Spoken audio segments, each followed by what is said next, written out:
Boss of Thames Water has called for urgent clarity from the Prime Minister-in-waiting Andy Burnham, as the company could run out of cash within months unless a deal is struck. Chief Executive Chris Weston says that Thames Water is relying on creditors for support.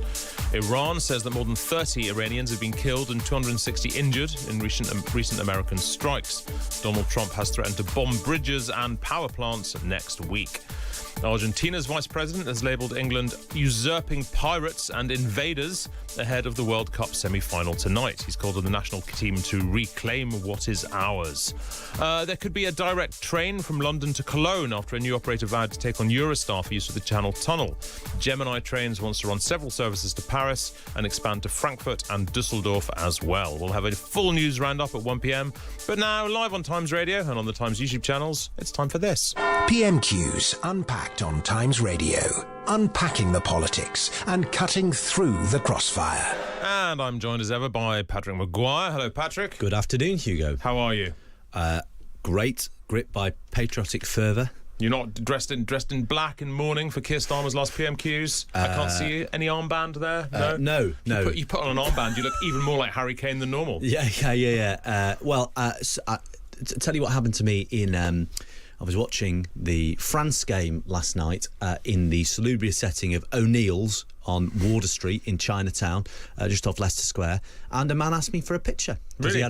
He had a T-shirt with Harry Kane and Jude Bellingham on it, both of them smoking fags and flicking the bird, did you say, to the camera? And he said, "Oh, mate, you look just like Harry Kane. Can I have a picture with you?" Saturday night, someone got a picture of me because I look like Harry Kane. Pub Garden on Saturday night was chanting Harry Kane at me. So yeah, you can make some money. Were you wearing the shirt? Were you wearing an England shirt? Absolutely. Look, I've got some dignity. I'm a grown man.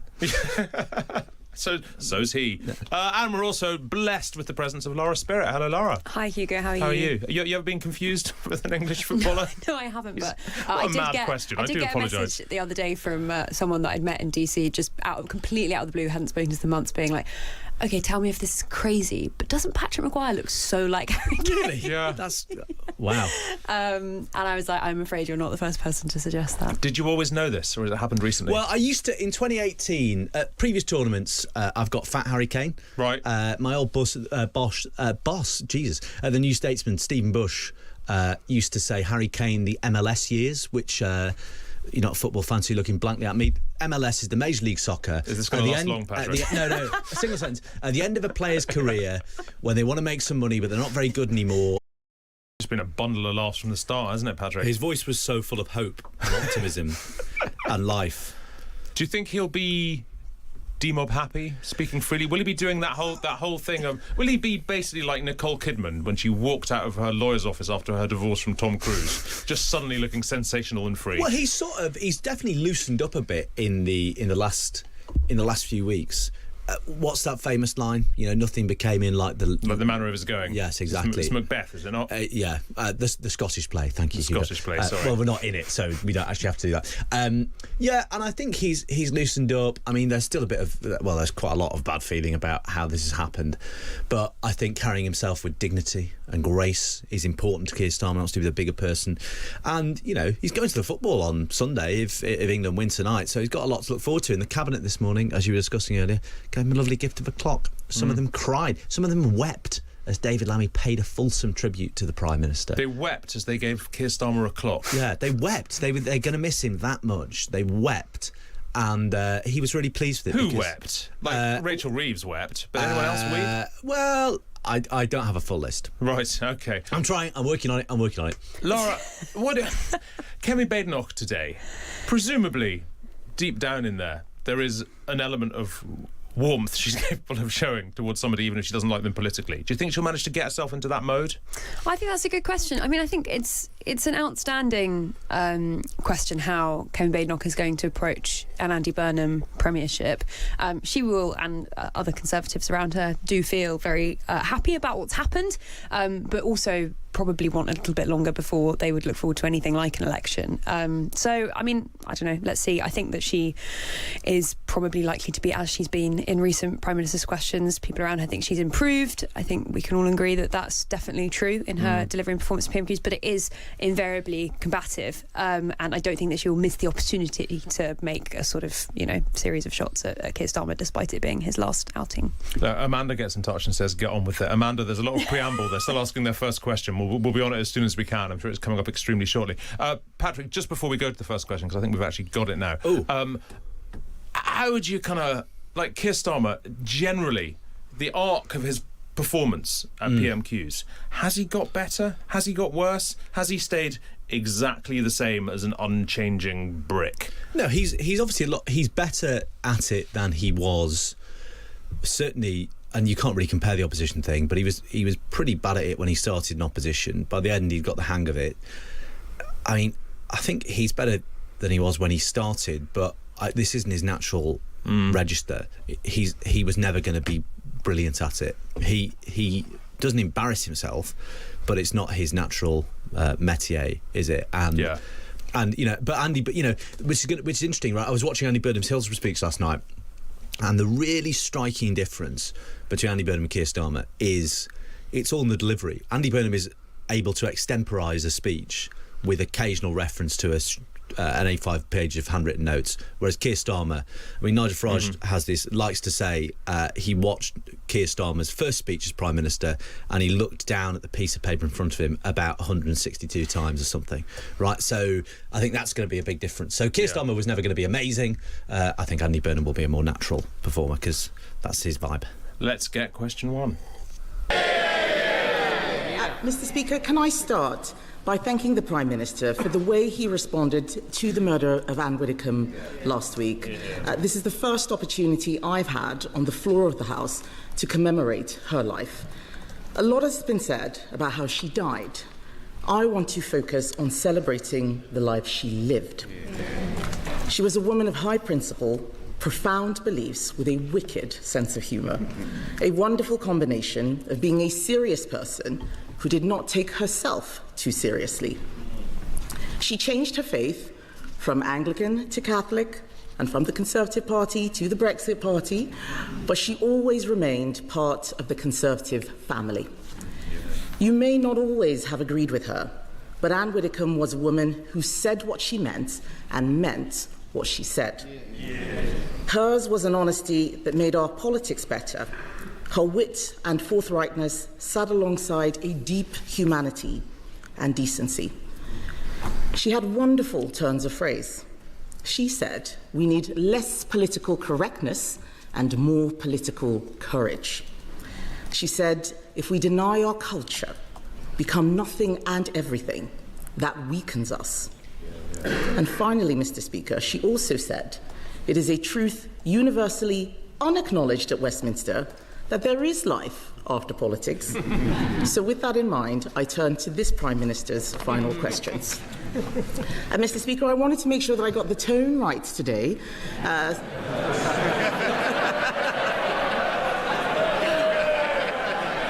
So I looked back at his final questions to Boris Johnson, and luckily for him, I plan to be much gentler than he was that day.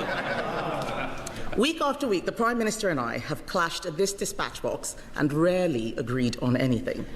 But there is one thing I did admire. When President Zelensky was attacked in the White House, the Prime Minister showed leadership and invited him to Downing Street. That was the right thing to do. Ukraine is on the front line in the battle for freedom. So does the Prime Minister agree that cross-party support for their cause must endure? Prime Minister.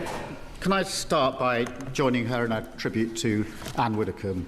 I know that the hurt is keenly felt across all her friends and family, but it's particularly keenly felt by political colleagues in the Conservative Party for many years and in Reform as well. And that's why one of the first things I did on Friday was to phone the Leader of the Opposition and the Leader and Deputy Leader of Reform to express my condolences and to try to act in a cross-party manner, because I knew how much this would hurt them and their parties and many people in their party. And I thank them for taking that call in the spirit that they did last Friday. I thank her for her comments about Ukraine. We have stood united on Ukraine in this House. We supported the last government in the approach that they took, and we've taken that approach on. That meeting with President Zelensky, the day after he was evicted from the Oval Office, he left alone. He got a plane. We got him to come to London, and I asked him to come to Downing Street straight away. And I walked out to meet him. I gave him a hug, and then I showed him what was in the street, which was many people who had come thinking that he was visiting Downing Street, and the moment he got out the car and hugged me, they cheered on the top of their voices, the British people, to tell President Zelensky exactly what they thought of him and the way that he had been treated. And that was a really emotional moment, because it was the first human contact he had effectively had outside of his immediate team since he left the Oval Office. I had a meeting with him to tell him that in this country we will stand with him and Ukraine, and I didn't let him leave alone. I walked him out to his car, because we don't let people in Britain walk out of our buildings alone. We escort them out.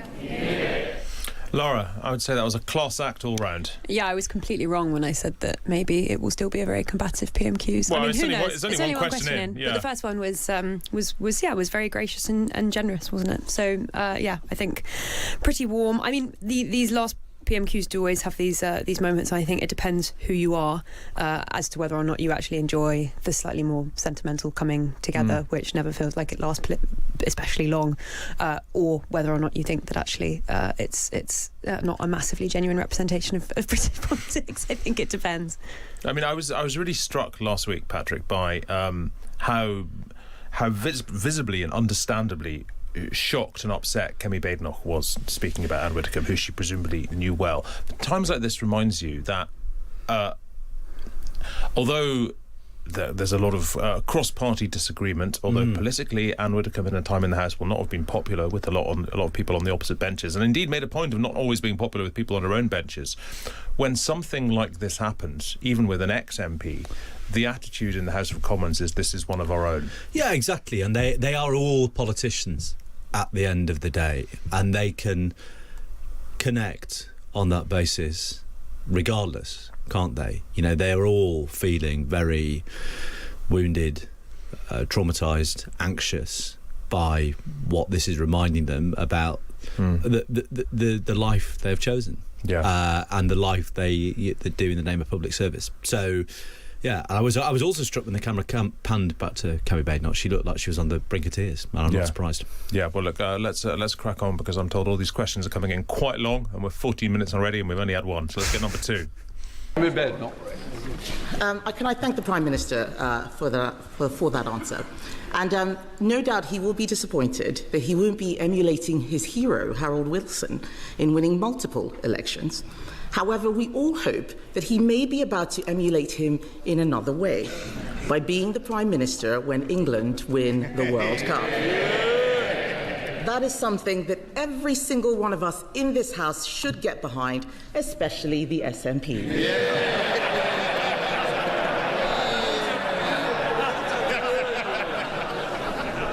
Mr. Speaker, as leader of the opposition, the Prime Minister led his party to a landslide after a historic defeat. I fully intend to do the same. But if you want to lead this country, you should set out your plans to do so. We have. But one politician intends to spend the summer avoiding scrutiny, refusing to set out his plans. So does he not agree that what the country deserves is a televised debate between Nigel Farage and Count Binface?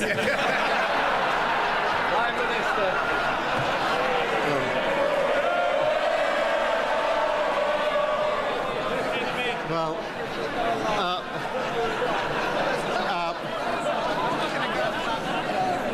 Mr. Speaker, they intend to spend the summer arguing with the bin. My advice to everyone is put your vote in the bin.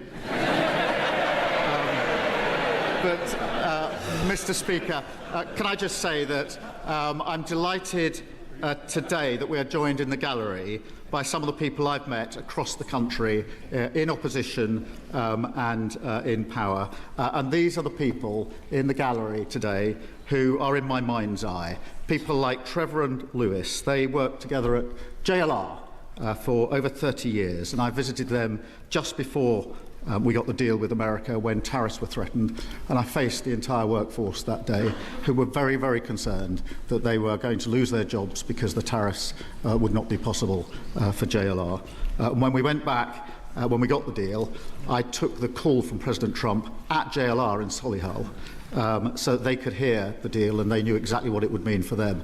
The only mistake I made was putting it on loudspeaker, which of course is always a slightly unpredictable thing to do when you've got President Trump on the other end. But luckily he agreed the deal and the cheer went out. But these are the people across the galleries who are here with us today that are always in my mind's eye.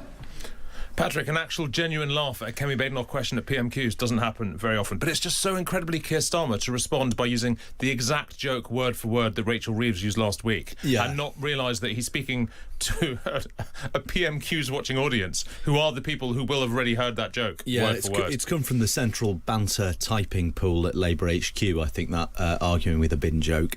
Does he really think people should throw their votes in the bin? I think the funny thing about that, Hugh, that was also a joke. But jokes have got to have an element of either truth or doesn't he? He's saying put your vote in the bin, and you think, whoa, which bin? Why would you do that? Because two bins. The vote, people died for the right to vote, right? Like, why would you put it in the bin? But then one of the guys addressed the bin. Yeah, but also his bin's upside down, so it would just fall out. Yeah. Although there's a little slit in the bin, isn't there? We could put it in there, but it would just come out by the neck. Lara, do you want to join in on this at all? Or should we just get the next question? It was a very unfunny joke. Is there much more to say about it? Kemi's was good. Kemi's was good, yeah. Kemi's was good. I think, yeah, you're right. She's got an element of humour there, and obviously immediately followed by questions of whether Farage was there, which it sounds like he's not, but I'm willing to be corrected. Well, no, because he's resigned as an MP. Oh my gosh, of course, sorry. Yeah, there we go. No, don't worry, I had that thought process too. Yeah, so Amanda of Get On With It fame texts to say, isn't JLR a pop group? Amanda, no. Let's get question 3. JLS were, though, remember them? Again, it's a joke, Patrick, it's a joke. Question 3. Mr. Speaker, I know how much the Prime Minister has come to enjoy our exchanges. In fact, in the King's speech last month, he told me that on difficult days, my input was always a ray of sunshine. He might not have answered many of the questions I asked him, but at least he turned up. It is important to respect Parliament. So does the Prime Minister agree with me that his successor should come to this place and answer questions rather than scurrying away for the summer? Yeah. Prime Minister. Well, Mr. Speaker, as Prime Minister, I've participated in over 60 PMQs. Always a pleasure, always something to look forward to. And I've answered, or at least given answers, on 2,800 times, and I'm sure she will question my successor in the same way. And I'm sure she'll forgive me if I just mention one or two others who are in the gallery who have been affected by the decisions we've made, because Billy, who is sitting in the gallery in front of me, was diagnosed with breast cancer in 2023. She was there, Mr. Speaker, when we launched our plan for change, and she's been a tireless advocate for better cancer care. Billy joins us today from the Special Needs School where she works in London, and I'm pleased to tell the House that Billy's cancer is in remission. What he wouldn't be drawn on there, Laura, is the question of Andy Burnham and whether he's dodging questions over the summer. Yeah, I mean, this is the current Conservative contribution to this debate, which is obviously that the big decisions that Andy Burnham will be making will be made when Parliament is in recess. Now, the Conservatives' response to that is to try and make sure that he answers questions on Monday. And initially, when I'd heard from some MPs concerns about whether or not Burnham would be around, I thought, well, maybe there'll be a proposal that would see, MPs sit for even longer. But actually, I think it's worth saying that MPs do value their summer break quite a lot. And so when I saw the Conservative proposal to come back for a day, I thought that was quite interesting. Obviously, Andy Burnham hasn't budged on that. I think you'd probably say that might be fair enough, given that he's going to be quite busy appointing a cabinet on Monday, as well as Patrick's mentioned, sort of addressing the nation and getting going. But that will be the key Conservative charge, which is not unreasonable. We have changed Prime Minister, and MPs don't have an opportunity to ask about some of the big things that we're expecting he'll do in the early days in office. Are you expecting, Patrick, just mad chaos on Monday, or do you think most of it's going to leak out before?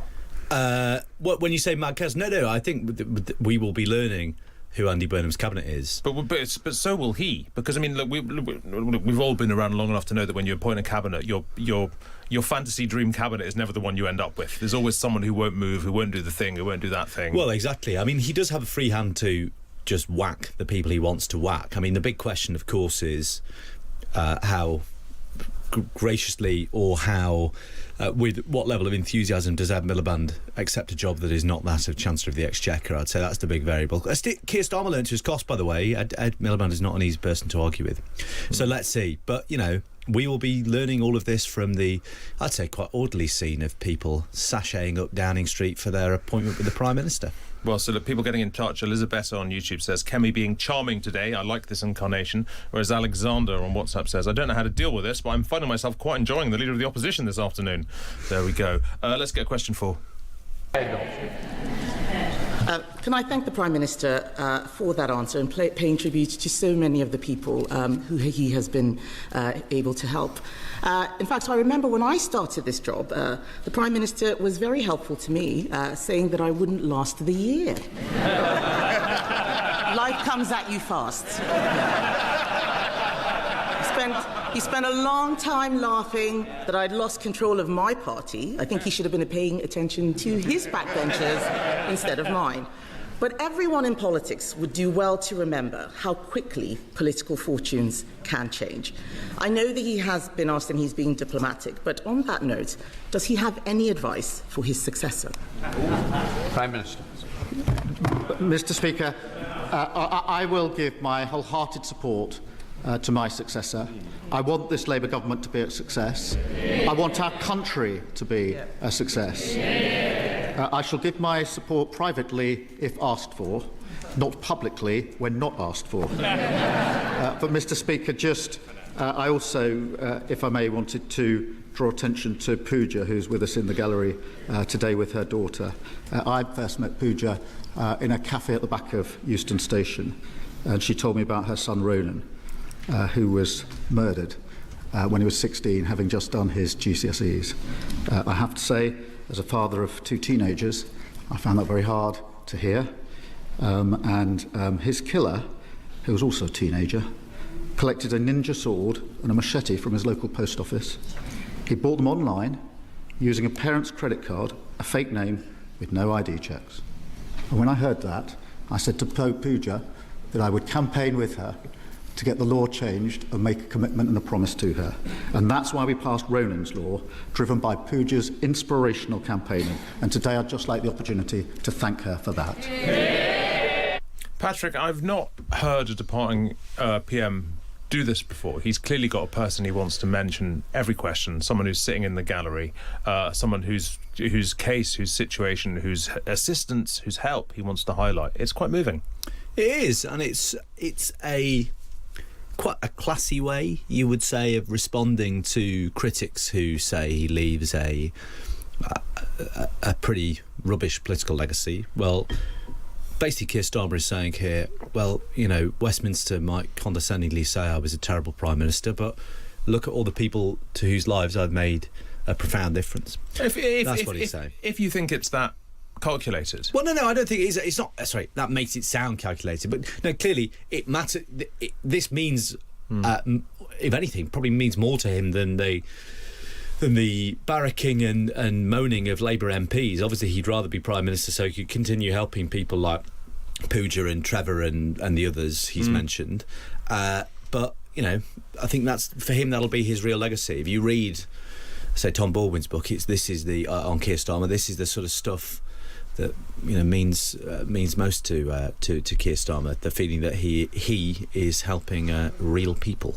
Lara, it's probably a mistake to sort of, finely scrutinise his words, because he often does seem to slightly sort of trip over them as if his shoelaces were tied together. But precisely what he said there about the support he would offer to Andy Burnham, he said, I'll have wholehearted support for my successor, privately if asked for, not publicly when not asked for. I think you can scrutinise that, given that he clearly read it off a piece of paper, so it had been a pre-considered line. It's a bit barbed. Yeah, he's saying you're not going to hear me speaking out publicly in favour of this guy. Well, I mean, he's more saying, don't worry about me criticising you publicly if I don't agree with you, was more how I heard it. But that's not what he said, because he was only talking about praise. He said, I'm not going to praise you publicly if I'm not asked to. Why didn't he say I would not offer my advice? I'll offer my advice privately, but not... When asked for, yeah. I think it was support rather than advice. Anyway, no matter. Let's not bicker. Let's get question 5. Mr. Speaker, that is a lovely statement that the Prime Minister has just made to Pooja. I'm sure the whole House will agree. I think the whole House will also agree that he gave a very diplomatic answer to the question I asked him on advice to his successor. And having heard it, I say this to Labour MPs with as much goodwill as I can muster.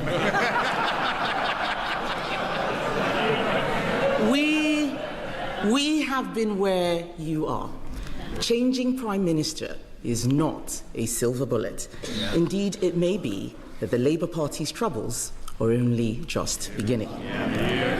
Solving the fundamental problems in this country will require difficult decisions. And you also need to know how to get things done. The Prime Minister once said that when he pulled the levers, nothing happened. Why did he think that was? Minister. Well, Mr. Speaker, we did pull the levers. We pulled the levers to stabilise the economy, and we've stabilised the economy. We pulled the levers to strengthen our public services, and NHS waiting lists are coming down at the fastest rate for 17 years. We pulled a big lever on child poverty, and this government will be doing more on child poverty than any government ever, including previous Labour governments. We put the biggest investment into defence and security, and our international standing has been restored. But, Mr. Speaker, we also pulled the lever on the individual cases that matter, including individuals like Carla, who's in the gallery today. It was one of the parents that came to see me about online harm and the harm it can do to our young children, and that's why we banned social media for under 16s. And Daniel, who's also here with his son, who spoke to me many times about the struggles he's had with the cost of living and the need for a safe and secure home for every family and every child to grow up in. They're the people, Mr. Speaker, that matter more to me than anything else, because it's their lives that I think about when we make decisions in this government. Lara, we may have discussed this before, but the lever thing, that goes back to Kemi Badenoch's criticism of Keir Starmer, that he thinks when he pulls the lever and nothing happens, he blames the lever, which has always annoyed me, because that is literally how levers work. If you pull a lever and nothing happens, that is the lever's fault. Yeah, it's not I your think fault. part of the reason why this has sort of gained its place in recent political mythology is because Starmer did physically grab for a lever when he was asked. Was it in the liaison committee? It was, just last Christmas, yeah. And it sort of did encapsulate this sense of he great mined a impotence lever from him. Yes. Yeah. And so for that, and I think for some people watching who felt that he had actually been the cause of a lot of the blockages in Whitehall and had been unable to make crucial decisions at key moments, they felt that was kind of one of the great reflections of his failure as a Prime Minister and politician. And I think that's one of the reasons why it has become such a big thing that Kemi Badenoch has kind of seized upon. I hear what you're saying, but she's an engineer. She should know how levers work. No? It's so she keeps telling us, this is really important. It's like you turn off the light switch and the lights don't go off. You blame the light switch. Yeah. It's the fault of the light switch. No matter. Patrick, that was a bit of a change of tone there. Suddenly they were sort of clashing again. Yeah, suddenly she was asking a substantive political question.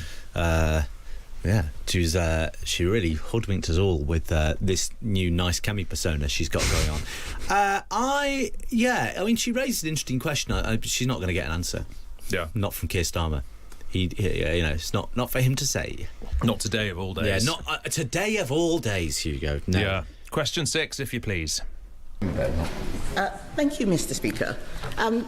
So for my last question, the Prime Minister may not think so now, but it is a tribute to him that not a single sitting Labour MP could beat him. Not the member for Ashton-under-Lyne, who couldn't count her taxes. Not the member for Sheffield-Heeley, who couldn't count how many phones she'd lost. And definitely not the member for Ilford North, who couldn't count to 81. This is my last exchange with the right honourable gentleman, and I know how much his wife and children mean to him, and that they are in the gallery today. As everyone here knows, our families make a huge sacrifice for our choice to enter public life. So I hope he will allow me to draw our time together to a close by thanking them for the love and support they have given him throughout his time in office. Prime Minister. Can I thank her very much for that? It is the last question I'll face from the Leader of the Opposition, and so let me wish her well and her family. We have had robust exchanges across this dispatch box, but she has extended kindness to me privately at very difficult times, including when there was an attempt to burn down our family home, which deeply affected my family. She reached out to me. And when my brother died of cancer, she reached out to me privately, not across this dispatch box. And I thank her for that and the tribute that she's just made to my wife and children, who mean the world to me. I do thank her for that. She knows this is robust, and it has to be robust, and that's the way politics is done. But the kindnesses that sit behind it privately are often just as powerful, if not more powerful, and I thank her for that. I also stood at that dispatch box, Mr. Speaker, for 4 years as Leader of the Opposition. I know firsthand it's the most difficult job in politics, and that is what she is doing. When I did so, Mr. Speaker, we had just lost the 2019 election, which nearly broke my party. It was the worst result since 1935, and we were found to be institutionally anti-Semitic. And, Mr. Speaker, I picked up our party, I turned it round, I made a promise to rip anti-Semitism out of my party, and I did. I turned my party to face the country, and we won a landslide Labour general election. And after 2 years, we've stabilised the economy. We have invested heavily in our public services. We put better protections in for children, particularly on child poverty. We've strengthened our defence, and we've enhanced our international reputation. I'm proud to leave this country in a better shape than I found it. Thank you. Patrick, something that strikes me about all that is, particularly the last couple of questions where she's been just as warm but with a barb, she could do that all the time. Well, is it? Yeah, no, I think so, and I think I think she might have to apply that approach to Andy Burnham, to be honest, because you can well imagine Kemi Badenoch not getting a rise out of Andy Burnham, and what we've seen today is actually quite significant for going forward, because I wonder whether she had another gear, and we've seen it. You know, she can ask questions without. You know, she can ask questions in a different way, and I think she might need that with Andy Burnham, because you can sort of well imagine Andy Burnham sort of chuckling amiably at Kemi Badenoch. He's got a mocking glint. Yeah, and he's a much more assured and fleet-footed parliamentary reformer, so she might well have to adapt her style, and maybe that's the way in which she'll do it. I just reflecting on what Keir Starmer said there, I'm sure I will get texts in the next 10 minutes from several people saying me. It's always I. It's always the first person pronoun with Keir Starmer. I mean, it feels churlish to point that out. You know, it's his last PMQs. He's not paid tribute to his cabinet. Well, why would he pay tribute to his cabinet? Well, they chucked him out the window. I mean, after that gift, I wouldn't either. Who's he got left to thank? Yeah, they chucked him out the window and gave him a carriage clock, for God's sake. Yeah, I just sort of, when Patrick was talking there, Lara, I just had this horrifying vision of Kemi Badenoch and Andy Burnham facing each other across the dispatch box. It's not going to be like flirtatious, is it? I don't know if we're going to get sort of particularly coquettish vibes from PMQs going forward. But I do completely agree with Patrick that Andy Burnham as a politician is someone who puts a lot of value in not looking like he's being mean or abrasive or combative in the way that he deals with other people. Makes a great deal of not just the Progressive Alliance, but the style of politics which we saw during the Makerfield by-election, where he didn't really even attack Nigel Farage, which is something that Starmer has done obviously very explicitly and has been a long-standing policy of his. So I can completely imagine a situation in PMQs where Andy Burnham tries to do something that's a bit warmer and different in his manner of performance, and that will perhaps force Kemi Badenoch to do the same. Well, just before we move on, you'll be delighted to know that a lot of people are now texting in about levers. liberals. Chris What are they says. saying? Chris says it's what the lever is connected to, not the perfectly working lever. You arts graduate. Don't know, Chris. Think of Archimedes saying, "Give me a lever and a firm place to stand, and I can move the world." It's not like, where does the lever end? When does the lever stop being a lever, become the machine? Not sure. Meanwhile, someone calling himself fittingly handyman says, in your light bulb analogy, if you turn on the light switch and the light doesn't work, it's the fault of the bulb, not of the switch. I think I said if you turn off the light switch and the bulb doesn't work. I don't know. Whatever. Keep your lever comments coming. Really, I do find them so fascinating. Up next, we're going to be coming back with the best of the rest. This is Hugo Rifkind here on Times Radio.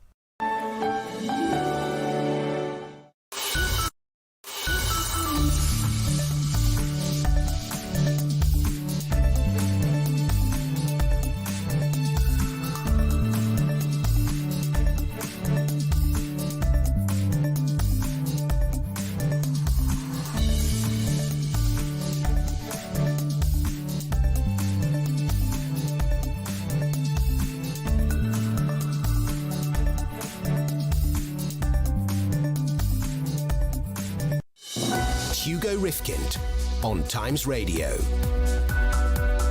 It starts with listening. Hello, Hugo Rifkind here, currently unpacking PMQs with Lara Spirit and Patrick Maguire. Look, let's have a listen now to the best of the backbenchers, and we obviously begin with this. Now, it's the moment you've all been waiting for. What did Ed Davies say? Well, Laura, it's time to find out what did Ed Davies say. Let's listen.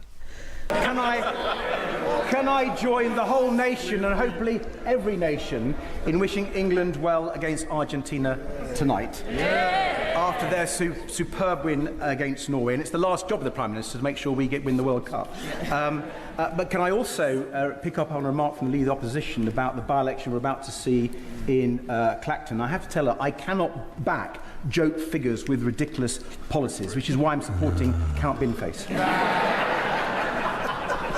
Mr. Speaker, as the Prime Minister finds himself with more time on his hands, can I recommend the new Toy Story film?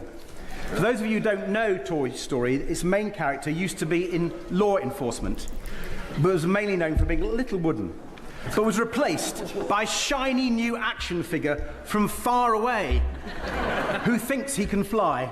And the name Andy on everyone's lips. Perhaps, Mr. Speaker, maybe the Prime Minister should give that a miss. But does he share my fear that when it comes to Britain's national debt, the Right Honourable Member for Makerfield's plan is to infinity and beyond? Prime Minister. Mr. Speaker, can I first? So it's a very. He's clearly angling to go on Strictly Come Dancing, and no doubt he'll be very good at it. And I've some good news for him, because he is, fittingly, the Right Honourable Member for Chessington World of Adventures. And I'm supposing he talks about the economy. I'm pleased to tell him that thanks to our summer savings, his family can save nearly £20 when they visit this summer. I mean, it's all very warm and nice, Patrick, but it's also kind of like the dinner party from hell. Where to start with? It's like with Ed Davies' jokes, you can see them. I feel like, a terrified teenage girl tied to a railway line in a Buster Keaton film, right? Like it's like the train is all the way. Humour. Yeah, no. exactly. Yeah. The Union Pacific train is hurtling towards me from 5 miles away, and all I can do is chafe against the Hessian road. Is it just the way he tells them? Yes, it is exclusively the way he tells them. Exclusively the way he tells them. But also, it's like he just. Oh God! I mean, it's not. Like, thing is, it's like you can see where the joke is going. It might make you titter, but sort of like also, Toy Story. Who pronounced it like that? Toy Story. It's just so strange. And also, they're always jokes you've heard before, like the joke candidate thing. Well, the Rachel Reeves was clucking away with real glee there. It was like the funniest thing she'd ever heard. Laura? Yeah, I mean, I kind of disagree. I think the joke itself was also extremely unfunny. I think it's a shame when people spoke about how, Ed Davey might have had privately perhaps slightly, or may have held Starmer in slightly higher esteem perhaps than the Conservatives did, and there was some potential there as two former lawyers, etc., etc., etc., for them not to have, a difficult relationship. Obviously, they have had a not particularly friendly relationship with PMQs, but I just thought there was obviously a potential there for Davey to do something, if not as magnanimous as Kemi Badenoch, at least slightly poignant and significant, and obviously he just didn't do that, and he tried to be funny and it wasn't even funny, so a great shame.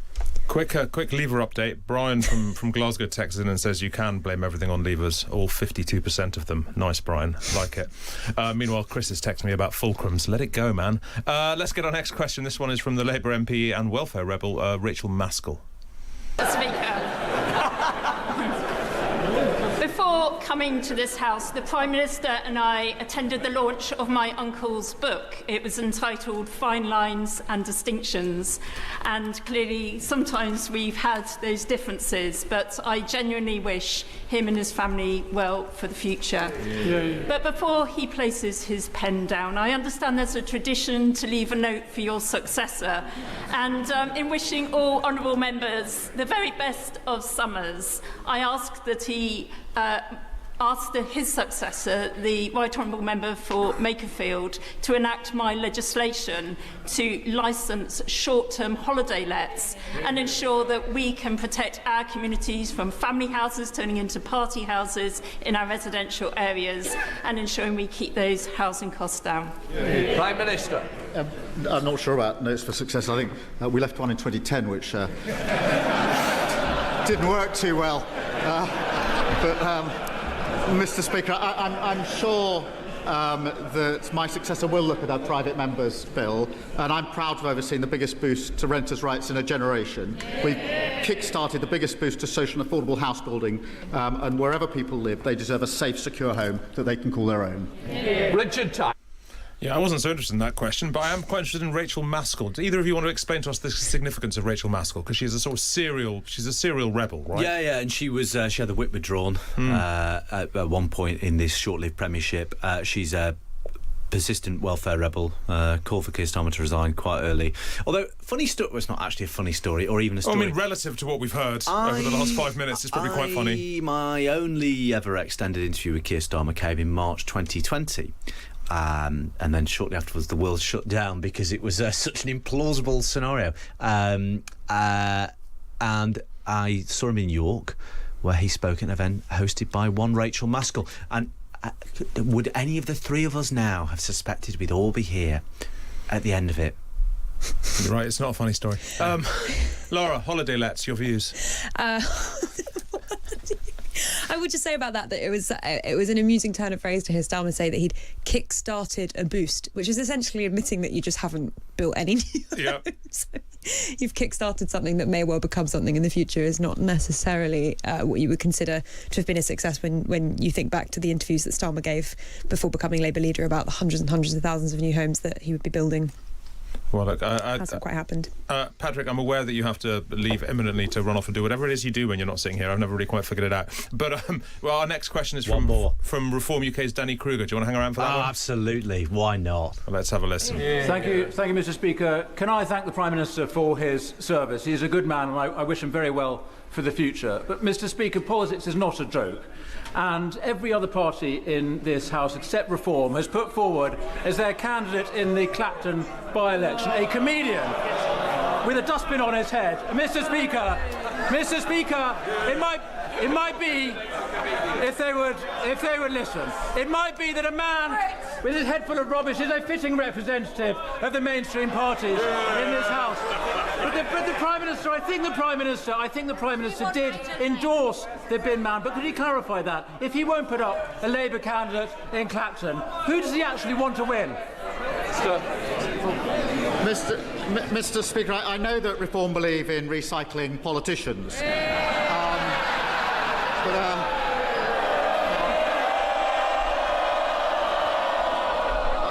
I wonder that's if he really thought spending his summer arguing with a bin was what he had in mind when he defected to the benches up there. Patrick, look, before you go, I want you to explain. Thank you, Danny Kruger, for speaking the truth. Binface isn't funny. I'm sorry, and this is a real election with real people who deserve some representation. Justine Greening said this on another radio station last week, and I felt like leaping to my feet. James Marriott said it yesterday. Yeah, James Marriott is right. Justine Greening is right, and I'm afraid. But John Harvey's a nice man.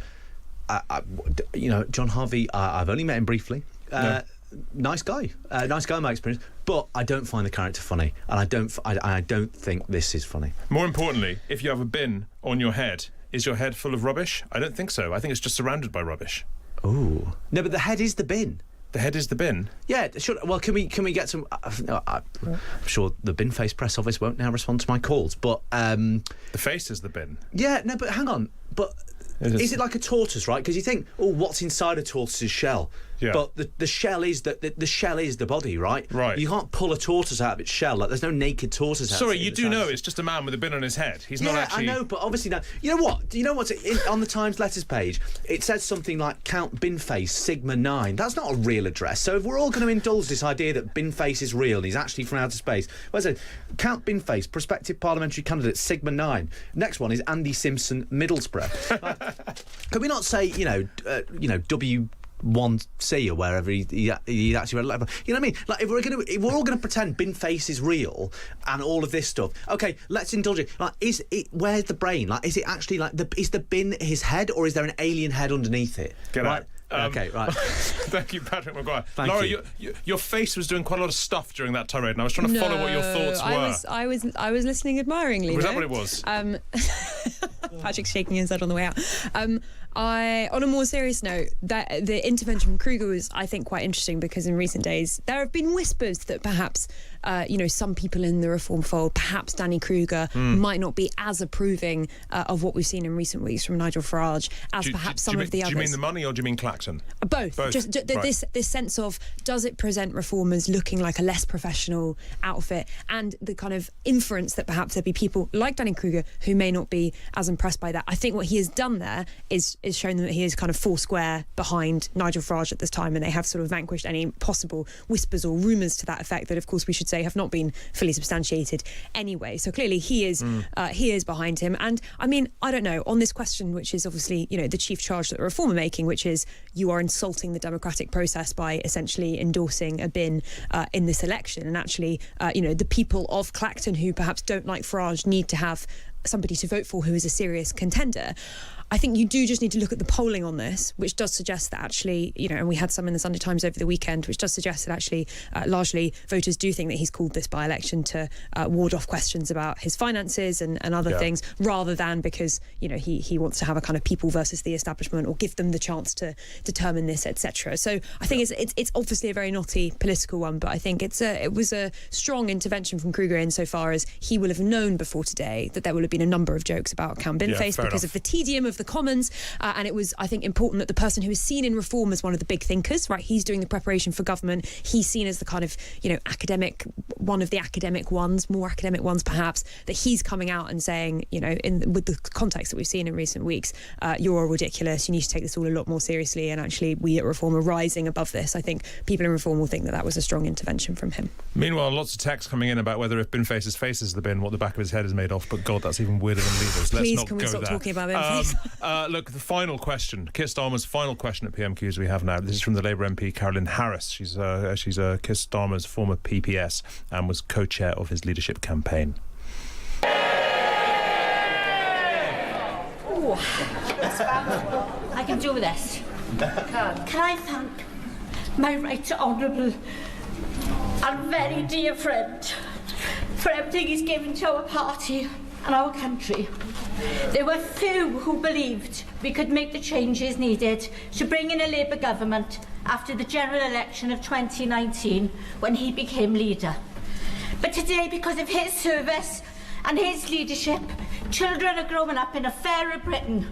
We stand tall on the world stage, and every day we've seen his decency and his courage shine through. Can I thank him and his wonderful family on behalf of me and my family for their cherished friendship, and I am certain everyone will join me in wishing him and his family the very, very best for their next chapter.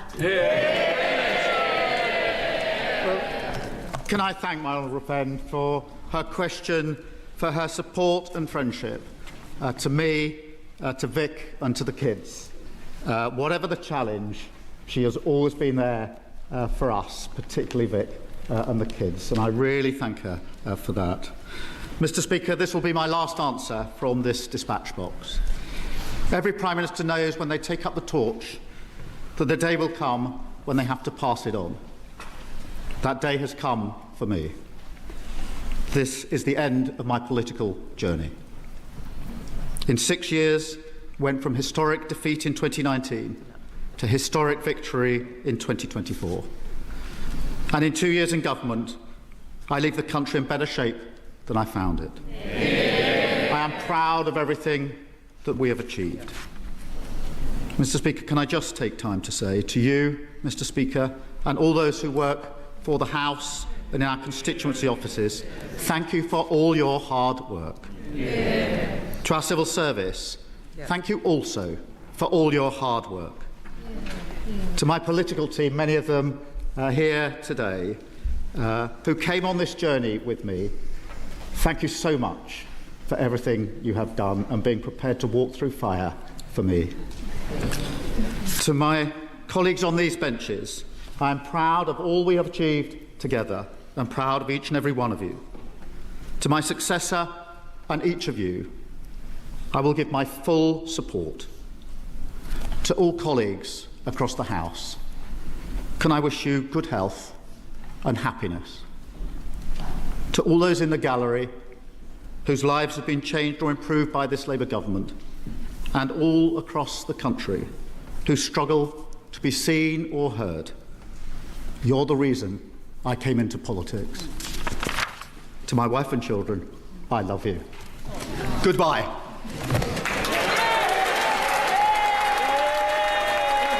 Yeah, lots of cheering there from the people who just got rid of him. That was quite moving, Lara. I mean, I guess it's always guaranteed to be quite moving. That was Keir Starmer's, of course, his last appearance as Prime Minister at the Dispatch Box, and from what he was saying, presumably his last appearance at the Dispatch Box ever. Yeah, I mean, he was, very open about the fact that he felt this is the complete end of his political journey, and I think most people would agree that that is, a broad reflection of the basic political reality of the way in which he's been ousted. It kind of charted quite a similar course to his resignation speech that we saw on that fateful Monday, particularly the sign-off with reference to his family, where his voice slightly broke. You heard that there as well, with his family being in the gallery. So, I think for that reason, many people will be feeling fairly emotional about that. But I think your sign-off there was completely correct. The people standing up and clapping, who are some of them who I've spoken to, already sort of being like, oh, Keir Starmer's actually a really decent guy, having been absolutely sulphurous about him particularly after the May local elections. I think we'll remember him now more fondly in the manner of his departure, and it was very clear by the way that he was speaking there that he intends to be a cooperative post-Prime Minister when Andy Burnham begins. And I think, judging by the nature of Keir Starmer, you would largely expect that to be the case. I mean, he certainly won't be speaking out against him or briefing against him, you would expect. So, I think, relatively unsurprising, but more, I think it's making me think back to Rishi Sunak's final Prime Minister's questions, where, he didn't make it as emotional an affair. You'll remember, I mean, he made many light-hearted jokes about that. He said, took on the guise of a backbench MP and joked about, I think, the A66 in his constituency. Said, if anyone need me, I'll be in Richmond in Yorkshire. So it was a particularly unique Prime Minister's questions in that mould, and I'm kind of torn about it, to be honest, because I think on the one hand it's lovely and people get taken up in it, and people would say it's quite poignant. On the other hand, it does lend a degree of insincerity to the exchanges they have not on these dates. Which is to say that if you do know that Kemi Badenoch is sending these messages of support to Keir Starmer in private, which I think everyone would agree is a really good and great thing to do, but it does mean that when they stand up and they say absolutely awful things about each other and they're jeering and they're leering in a manner that we know because people text into the show to say, I don't think this is nice, that it just feels like a dance. Look, Lara Spirit, thanks so much for being with us. How lovely to have you back. I think we've covered everything we need to cover there. Look, the PMQs Unpacked roundup, which used to be written by both Patrick and Lara before they passed the baton to our own Stefan Boscher, it's going to be in your inboxes soon. Lara Spirit, thank you very much indeed. Times subscribers can, of course, sign up to their newsletter at thetimes.com/newsletters if they don't already. What are they waiting for? This is Hugo Rifkind here on Times Radio.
Hugo Rifkind on Times Radio.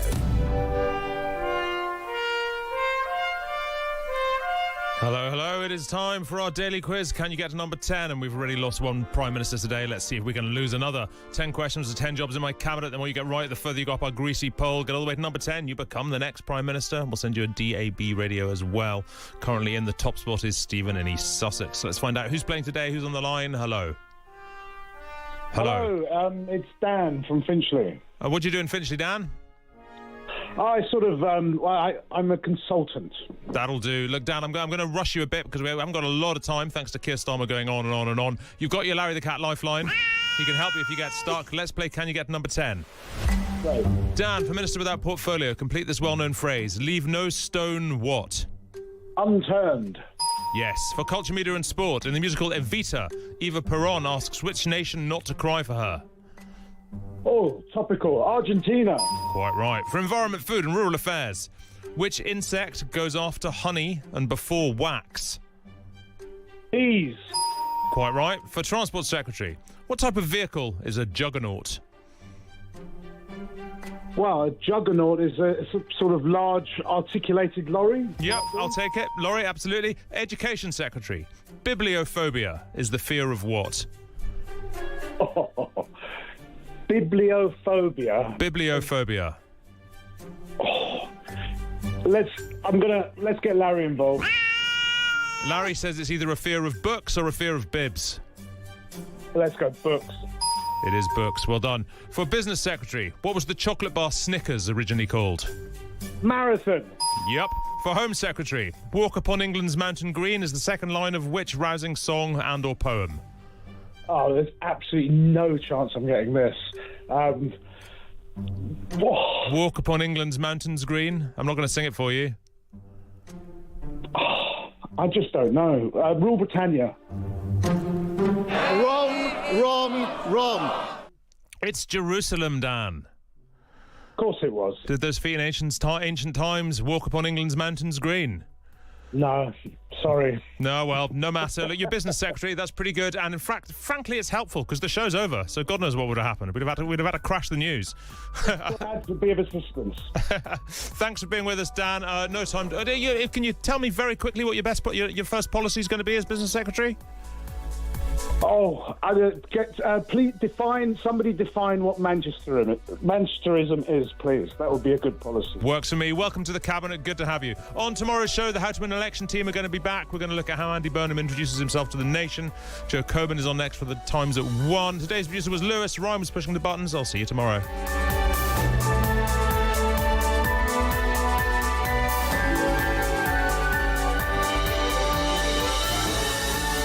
Across the UK, on DAB, on your smart speaker, and now in the Times Live app on your mobile and tablet. This is Times Radio. Good afternoon. This is the Times at 1 on Times Radio with me, Joe